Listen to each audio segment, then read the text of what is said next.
First of all, enjoying the series so far and looking forward to seeing what happens next because every episode is the everything unravels and seems to be like what you thought you knew you don't know. The characters you thought you knew you don't know. The mystery.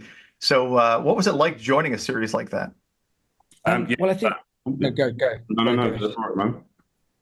Well, I was going to say that we've been remarking during some of these interviews today about how the the scripts actually seem to kind of reveal themselves to you in stages. And I don't just mean like episode by episode. I mean, the more you read a singular episode, the more it kind of the more you felt like you understood, the more, and then when you landed in Kingston to actually start filming the series, you felt like you suddenly realized a lot of these much broader connections and issues that Marlon was trying to make and trying to bring in to the narrative really subtly. And so I think I'm glad that the show that has sort of translated onto the screen and that we get a show that seems to kind of reveal itself to you slowly but sort of shockingly as it progresses. I mean, I think that's and also we've been talking earlier on today that this show's been quite a long time in the making, and I think the way that Marlon works as primarily as a novelist is that his stories evolve kind of slowly over time, and some elements of Get Millie Black have evolved in post production. This has been a show that they've constantly been discovering new things about, even as they're editing it, and there are whole kind of themes and arcs that weren't in it when we shot it or weren't prominent when we shot it that they've managed to sort of tease to the fore in the finished product. So it's been like, if it's like that as a viewer, then it's sort of been like that in the making for all of us, and that's a pretty thrilling thing to be a part of. How about you, Gershwyn?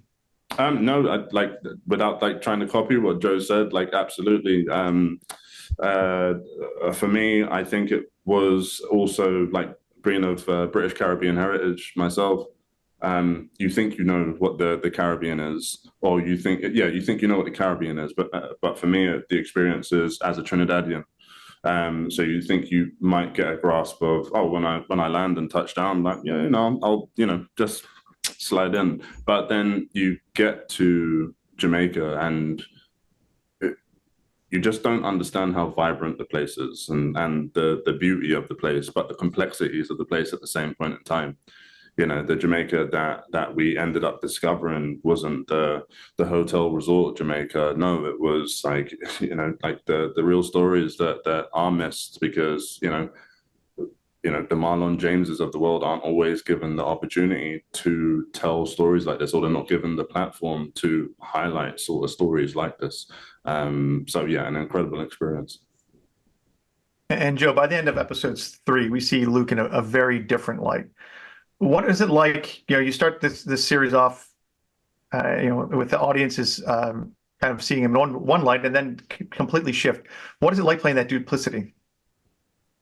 It's a challenge. It's like I mean, it's one of the things that really drew me to the role, because it sort of it felt like it was out of my comfort zone.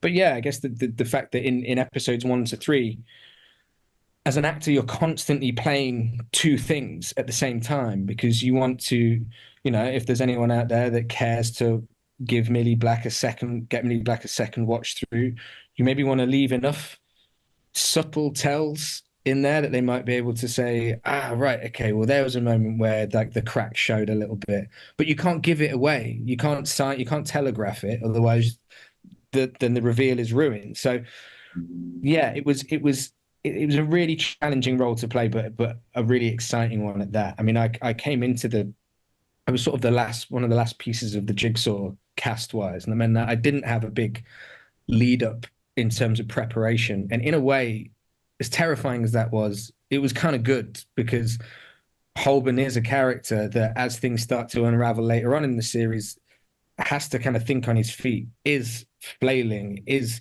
the guy who's, by turns just trying to keep a lid on it and put out fires here, there, and everywhere, and then the guy howling at the wind about what a crazy fucking place this is and why can't he bend it to his will like he can everywhere else he's been. So, you know, that element, he was just such a sort of juicy, complex character that, you know, I really enjoy trying to sort of get into the weeds with him and yeah, I don't think I've ever played such a kind of arch manipulator before. So hopefully that, you know, hopefully his storyline is a real emotional roller coaster for an audience in terms of the way they perceive him, and whether there is any chance of any sort of redemption towards the end, like, who knows? But he certainly tries. Now, I love the voiceovers in this series and how much they play into your understanding or trying to figure out each of these characters. And you have that line with people with everything don't have enough. And I was like, well, that's a statement that I didn't expect. And now suddenly it flipped, you know, my anticipation of where this character arc was going. Well, So, it's a really sort of nihilistic why, isn't it? A sort of you know, satisfyingly unsatisfying nihilism to him, that he's the product of a broken system. On the surface, he has everything, but it will never be enough. He can never outrun that childhood. Really, he can never. Nothing will ever be enough to make him safe and secure enough in the knowledge that he will never end up back where he started, and it leads him to, you know, take ever increasingly bigger risks. and in a series that's always like the truth is always so blurry. Gershwyn, how do you prepare for that? Says your character seems to be kind of out of the loop on a lot and having to figure it out, piecing it together from what he's hearing, and you know, he's actually kind of physically out of the loop early on in the series.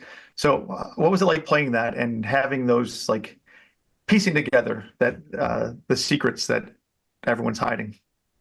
I think, yeah, now going back to, as you said, the voiceovers, in order to answer, like, everyone is speaking on their experience with Millie Black, or like everyone's seeing Millie Black through a slightly different angle from other characters. So it's really interesting, sort of, when you listen in to the voiceovers just themselves. In terms of Curtis's own view of Millie Black, I think it's an initial kind of maybe elder sister relationship that he sees her as, and kind of learning from her, and through that this admiration sort of develops. So then when we do see him injured in the show, just having to take a step back, we see how mentally and physically difficult it is for him to accept it, to the point where he's that it's causing tension between himself and Daniel. More so, I also, spoiler, but I also ended up injuring myself while we were filming Millie Black. So the injury that we see on the show was very reminiscent of my own. So physically, things changed for me. Yeah. True method actor. Identical, but the wrong knee, basically. Yeah, very method, very method. Basically, like, so it was, like, I was able to then allow that to feed into what Curtis was going through, that mental neurosis of wanting to be more involved with everything, but really physically not being able to do it, and having to take a step back. Almost that kind of FOMO life, basically. But yeah, it really informed what was going on with Curtis. And is it that gives him, like, the space to then start, like, actually piecing all those things together? Yeah. Steve was talking about, but, like, actually without it, he might have still been so, like, laser focused on what's directly in front of him that all of those things would have maybe not coalesced. Yeah, very much so. That kind of blinkered kind of maybe something is learned from Millie, in a sense. Like, you've got a hunch on something and you head towards that regardless of how it bumps into everything. But yeah, like, having to sit back and like, seeing how Stennett actually, like, what's his involvement and how is he, like, affecting what's actually going on with the case, and et cetera, et cetera. Well, thank you so much for your time and the great insight into your characters and your work, and I'm looking forward to seeing more. Have a great day. Thanks very much, man. Thank you for your time.